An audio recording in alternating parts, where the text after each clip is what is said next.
Olá pessoal, boa noite, como estão todos? Faz tempo que não nos vemos, né? Hoje eu espero que a gente possa recuperar esse tempo aí perdido. E desculpem, eu tava com um probleminha de garganta, não tava podendo nem falar direito. Mas vamos continuar, né? Espero que todos estejam bem, graças a Deus, né? Hoje vamos falar da parábola do mordomo infiel. Está em Lucas, capítulo 16, versículos de 1 a 13, certo? E o que seria esse administrador infiel, esse mordomo infiel?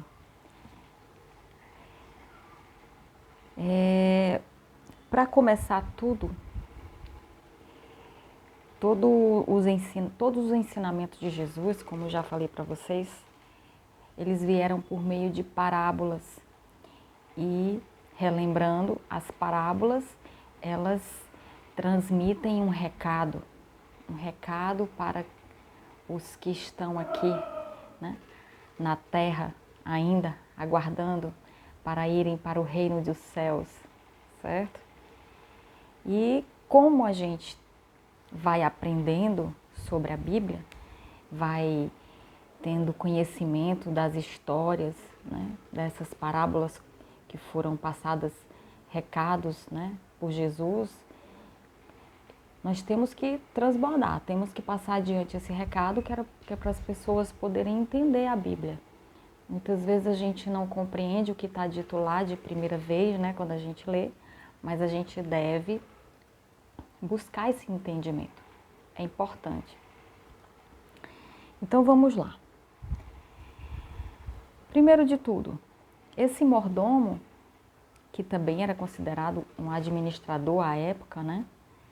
Ele foi considerado infiel por quê? Vamos entender. Então vamos lá. Lucas 16, capítulo 16, versículos de 1 a 13, diz: E contou Jesus ainda aos seus discípulos.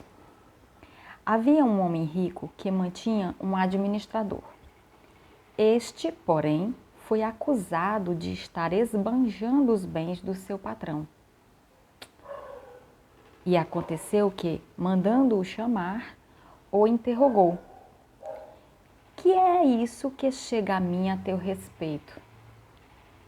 Presta contas da tua administração, porquanto já não podes continuar com essa responsabilidade.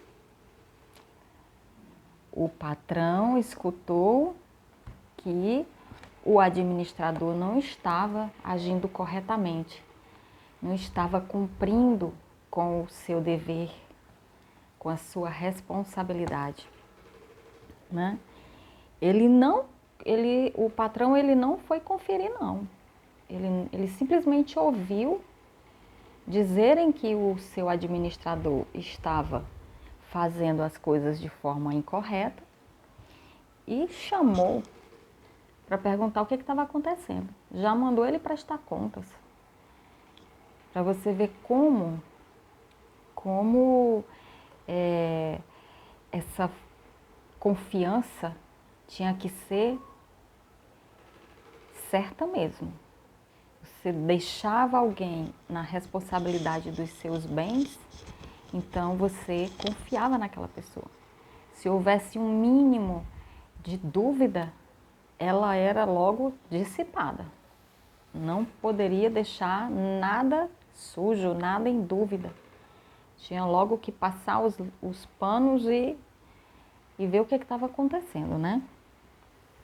Verificou-se então o quê? Vamos em frente. Diante disso, falou o administrador consigo mesmo.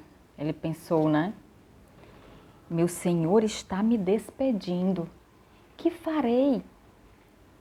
Trabalhar na terra não tenho força. Quanto a viver esmolando, né? Pedindo esmola, tenho vergonha. Já sei o que farei para que, quando perder o cargo de administrador, as pessoas continuem a me receber em suas casas. Olha que interessante, ele sabia que estava errado, mas ele não queria perder o acesso. Ele não queria que as pessoas deixassem de recebê-lo, de aceitá-lo em suas casas, aceitá-lo como uma pessoa que seria bem-vinda, né? E aí ele pensou, o que é que eu vou fazer, né? Aí ele pensou e disse, já sei o que farei para que quando perder o cargo de administrador, as pessoas continuem a me receber em suas casas. Tendo chamado cada um dos seus devedores, indagou ao primeiro. Olha aí, ele chamou os devedores do senhor dele e a cada um ele perguntou, quanto deves ao meu senhor? E o homem respondeu, 100 potes de azeite, ao que o administrador lhe autorizou. Toma a tua conta, assenta-te depressa e escreve 50. Percebam o que ele fez. Os bens não eram dele. Ele estava administrando os bens. Mas ele percebeu que ia embora e mais que imediatamente chamou os devedores e começou a colocar as contas em dia. E o primeiro que devia 100 potes de azeite mandou escrever que só deviam 50 e o restante estariam pagos. Adiante. Em seguida questionou o outro. E tu, quanto deves? Respondeu ele, 100 tonéis de trigo. E o administrador lhe orientou, toma a tua conta e escreve 80. Mais uma vez, ele diminuiu a conta, o débito que aquela pessoa tinha com o patrão dele, de 100 para 80. O que passava na cabeça desse administrador? Ele era uma pessoa muito desleixada, né? Ele não estava fazendo o serviço dele correto. E de repente ele resolveu fazer o serviço, mas dessa forma, deixando o senhor dele com prejuízo, né? Então o Senhor elogiou aquele administrador da injustiça, pois agiu com sabedoria. Meu Deus, o que ele quis dizer com isso? O Senhor dele considerou que ele era um administrador injusto, mas ainda disse que ele agiu com sabedoria. Por quê? Vocês conseguem entender? Vamos já chegar lá, hein? Nós já sabemos que ele era um desleixado, certo? Mas que ele não era acumulador. Porque ele era rebaixando a quantidade de dívida que as pessoas tinham com o patrão dele. Ele era desleixado, mas não era acumulador, certo? Nós vamos continuar aqui. E o Senhor o chamou e disse, elogiando, né? Agindo com sabedoria. Porquanto os filhos deste mundo são mais sagazes entre si na conquista dos seus interesses do que os filhos da luz em meio à sua própria geração. Nossa, que confusão. Vamos ler de novo. Então o Senhor elogiou aquele administrador da injustiça. Ele certamente estava dizendo que ele era injusto, porque ele estava fazendo algo errado. Mas ainda assim, que ele havia agido com sabedoria. Por quê? Porque, ao menos, sabendo que ele ia ser demitido, ele resolveu colocar as contas do patrão dele em dia. Ele não deixou para depois. Ainda que ele fizesse de última hora, ainda que ele fizesse depois de ter sido pego, desleixado, ele resolveu trabalhar. E aí o patrão dele disse, porquanto os filhos deste mundo são mais sagazes entre si na conquista dos seus interesses do que os filhos da luz em meio à sua própria geração. O que ele quis dizer aqui?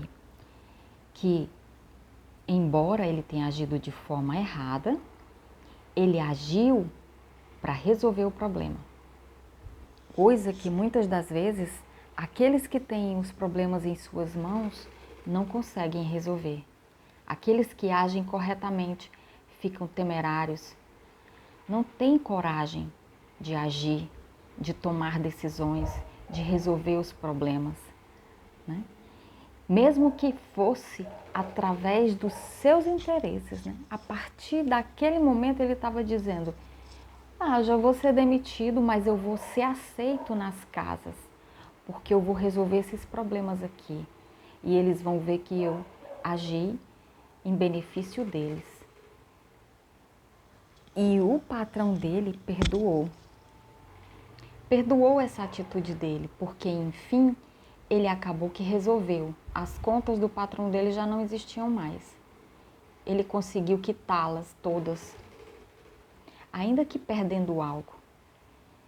Então entendam, embora perdendo algo, o patrão conseguiu entender que o seu antigo mordomo, né, o seu administrador, agiu com sabedoria, porque ele não postergou, ele não deixou parado, ele não deixou estagnado aquele problema dos débitos.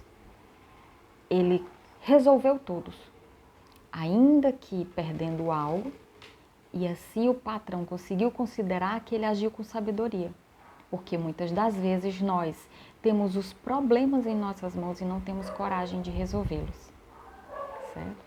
Ainda que o mordomo tenha agido através, né, a partir dos seus interesses.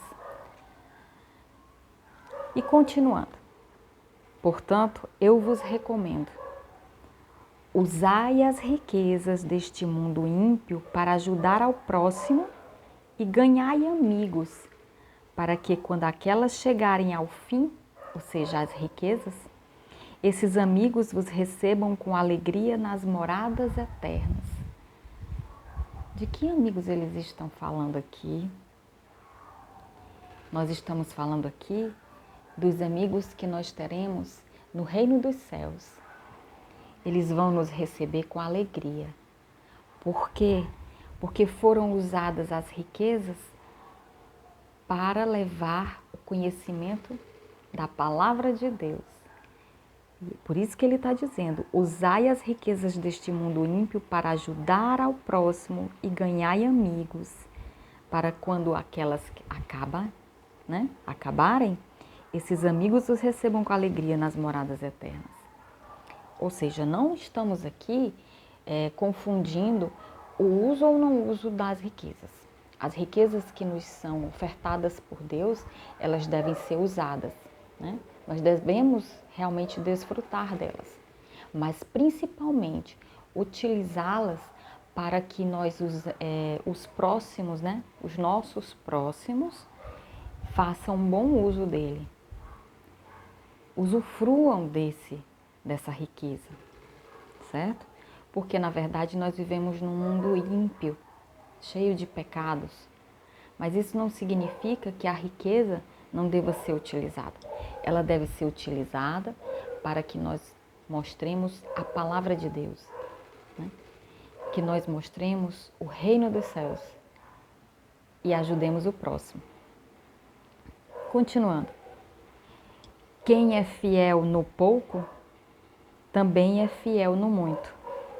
E quem é desonesto no pouco, também é desonesto no muito. Assim, se vós não fordes justos em lidar com as riquezas deste mundo ímpio, quem vos confiará a verdadeira riqueza?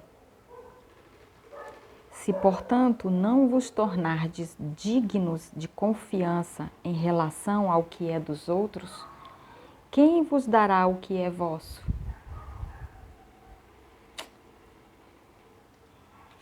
Isso aqui é muito importante, é muito cheio de energia, porque a gente tem que entender que toda essa riqueza, ela é energia. Mas a gente não deve guardar para nós somente. essa riqueza de conhecimento, essa riqueza que ele está falando aqui, né? Em ser justo, em lidar de forma correta com a riqueza, com o que é do outro. Isso é tão importante porque transmite confiança, transmite também o fato de nós sermos um mensageiro de Deus. E através do transbordo a gente consegue demonstrar isso, que quando a gente tem o poder nas mãos, a riqueza, o conhecimento, que também é um poder, a gente tem que saber passar adiante. Porque se a gente é fiel no pouco, a gente também deve ser fiel no muito. E o contrário também é verdade, né? A gente deve potencializar essa energia que a gente tem. Porque o conhecimento parado, ele gera dano. Ele pode causar até morte. Por isso que eu digo, boca fechada mata. Quando a gente tem o conhecimento e não passa adiante, pode ser que cause o dano a alguém. E esse dano pode ser irreversível. Então essas riquezas que nós temos de conhecimento, né, de sabedoria, a gente tem que passar adiante. Aqui ele está dizendo, não vos tornardes dignos de confiança em relação ao que é o dos outros. Se vós não se tornar dessa forma, quem vos dará o que é vosso? Então, se a gente não souber passar adiante esse conhecimento todo, como que a gente vai poder tomar posse daquilo que Deus tem para nós? Daquilo que Ele nos tem dado também. É como se a riqueza estivesse bem aqui na minha frente e eu não pudesse pegá-la, eu não pudesse usufruí-la. E riqueza eu estou falando aqui não só de bens materiais, estou falando de espírito, de alma, de corpo, de transbordo, de passar adiante a sabedoria. O conhecimento, ele é uma riqueza incalculável. E essa sabedoria, ela tem que passar adiante, porque esse é o propósito que Deus nos coloca aqui na terra para viver. Ter a fé de conhecer que Jesus é o nosso pão, que nós devemos todos os dias buscar o pão de Jesus Cristo em nossas vidas e o Espírito Santo derramar o seu óleo sobre nós. Porque se eu não tiver o Espírito, eu não chego a Jesus. E se eu não chegar a Jesus, eu não chego a Deus. E assim, consequentemente, eu não viverei o reino dos céus. Então essas riquezas, eu tenho que saber distribuí-las. Eu tenho que saber vivê-las e tenho que honrar no pouco e no muito, certo? Qualquer um pode administrar riquezas, certo? Qualquer um pode. Mas lembre-se do que Jesus falou bem aqui em Mateus 26:11. Pois quanto aos pobres, sempre os tendes convosco, mas a mim nem sempre me tereis. Aqui ele está dizendo que pobre sempre vai haver. Uma pessoa que não tem posses, que não tem conhecimento, que não tem sabedoria, que não tem riquezas, sempre vai haver, sempre. Mas Jesus, se eu não souber buscá-lo, se eu não souber encontrá-lo, fazer de tudo para estar ao lado dele, para tê-lo dentro de mim, para reconhecer que ele é o pão que nos dá a vida, então eu não o terei. Porque se for para entender que pobreza sempre vai existir, Jesus também vai existir. Mas se eu não souber viver a vida de Jesus em mim, eu não vou poder reconhecê-lo, não vou poder tê-lo ao meu lado, certo? E Jesus, ele vai prestar contas de tudo com a gente. O que nós fizemos e o que nós não fizemos. Por isso que ele deixou essas mensagens, esses recados através das parábolas, que é para a gente poder entender que nem todos vão conseguir compreender esse recado. E a gente deve buscar essa compreensão, a gente deve buscar esse entendimento de que nós estamos aqui para pegar as riquezas e distribuí-las, passar adiante, certo? O último versículo diz assim: nenhum servo pode devotar-se a dois senhores, pois odiará um e amará outro, ou dedicar-se-á a um e desprezará ao outro. Jamais podereis servir a Deus e ao dinheiro. Aqui ele está falando especificamente que nós devemos ter Deus como único Deus, como único alvo, como único interesse de alma, de corpo, de espírito. Que o dinheiro, ele é algo útil que nós devemos utilizar para nós desfrutarmos dessa vida terrena, mas que eu tenho que saber administrar, eu tenho que saber passar adiante, eu tenho que saber distribuir, doar ao meu próximo, ensinar ao meu próximo, fazer com que ele também tenha riquezas, para que ele possa entender que aqui nós temos que desfrutar dessa vida terrena. Mas mais do que isso, nós temos que compreender que a nossa maior riqueza é o reino dos céus, é o que está lá, é Deus, é Jesus, é o Espírito Santo. Então, ele nunca negou que nós devemos desfrutar. Como eu já disse a vocês, ele já disse em numa passagem anterior, que Deus nos dá as riquezas como presentes. E como tal, nós devemos desfrutá-los, mas que nós não devemos usá-los como nosso Senhor,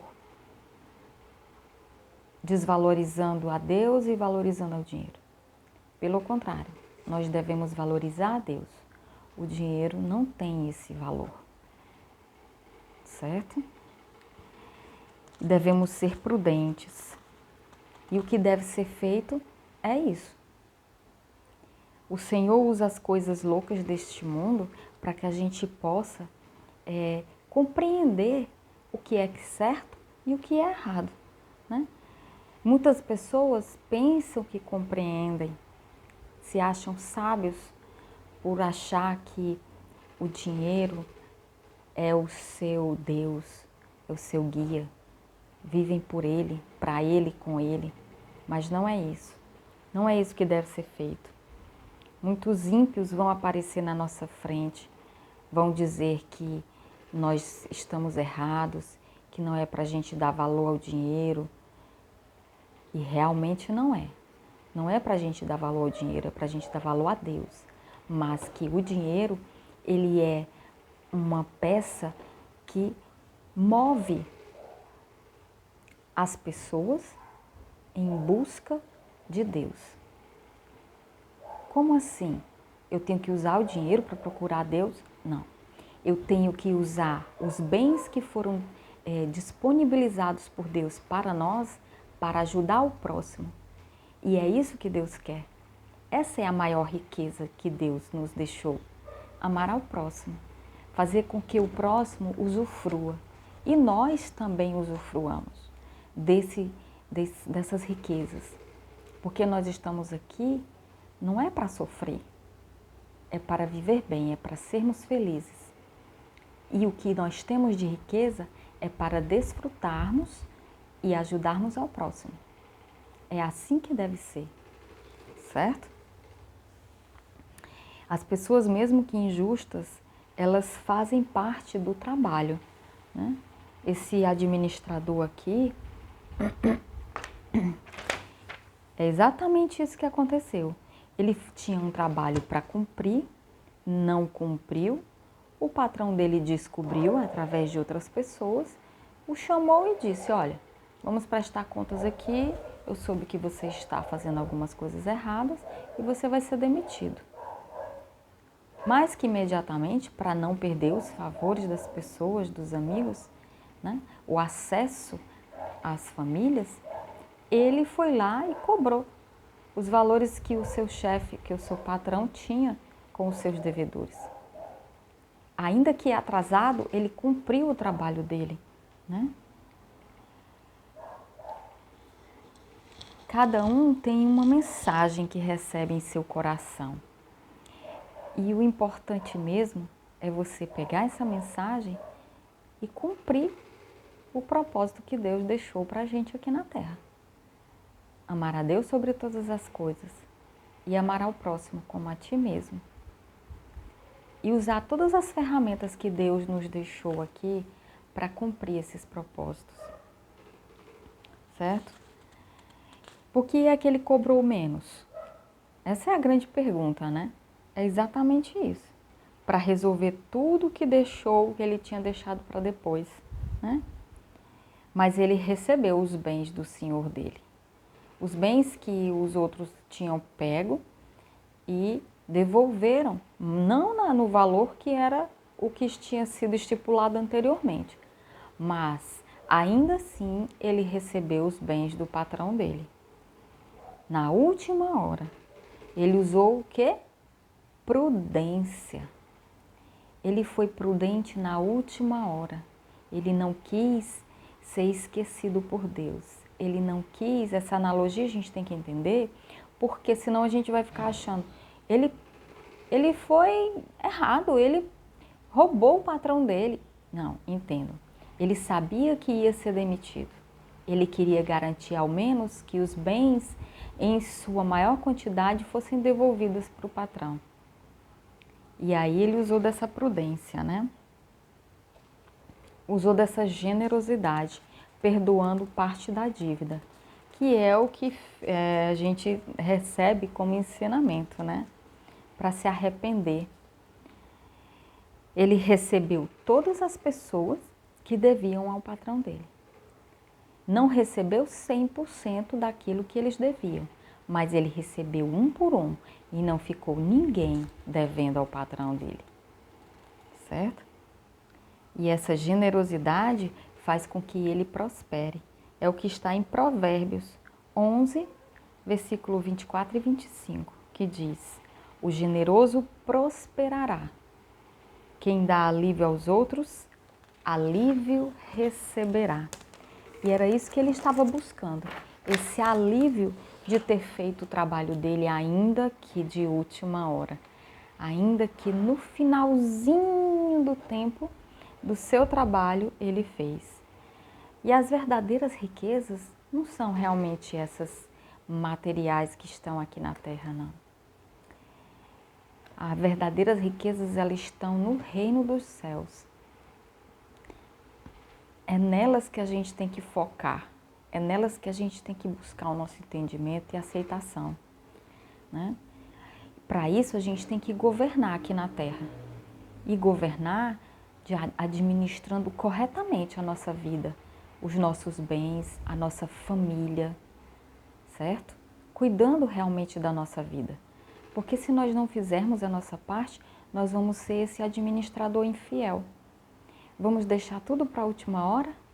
Vamos fazer com que a nossa família, o nosso emprego, a nossa vida fique sempre de forma incompleta?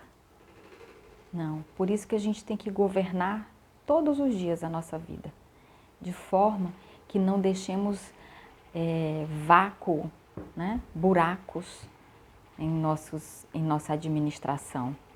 Falhas na nossa administração não pode ter. Certo? Porque as riquezas, elas estão lá, as verdadeiras riquezas, elas estão no reino de Deus. Lá com Ele é que a gente vai poder sacar essas riquezas. E para isso a gente tem que governar e administrar corretamente aqui, certo? As verdadeiras riquezas estão no alto. Eu tenho que reinar na terra para poder reinar nos céus, certo? E lembrando, não podemos servir a dois senhores. Só existe um Senhor a quem devemos todo respeito. É Deus. E nele, Jesus Cristo e o Espírito Santo, que são a Santíssima Trindade, nós devemos esse amor, esse respeito, essa obediência. Viver bem é isso. Aproveitar bem a vida é isso. você desfrutar de forma correta vai te fazer um administrador correto. E não deixar tudo para a última hora. Vamos ser administradores corretos. Vamos viver bem aqui, amar ao próximo, fazer tudo por ele e perdoar. Perdoando, a gente acaba sendo perdoado por Deus, porque Ele entende que nós estamos fazendo o certo, estamos cumprindo os mandamentos que Ele deixou. E essa foi a parábola do administrador infiel, certo? Ela é bem longa, ela é um pouco difícil de ser compreendida, a gente pensa de um jeito e acaba sendo de outro. Mas eu espero que vocês tenham compreendido, se tenha ficado alguma dúvida e quiserem fazer alguma pergunta, por favor, fiquem à vontade, né? Curtam o vídeo, compartilhem, se inscrevam no canal, certo? Repassem adiante esses vídeos, eles são importantes, as parábolas do reino, elas trazem mensagens muito importantes e a gente tem que passar adiante. Fico feliz por mais uma vez termos chegado a mais uma parábola, né? O fim de uma parábola. Nos vemos em breve, certo? Para uma próxima parábola. Fiquem todos com Deus. Um abraço e um beijo. Tudo de bom.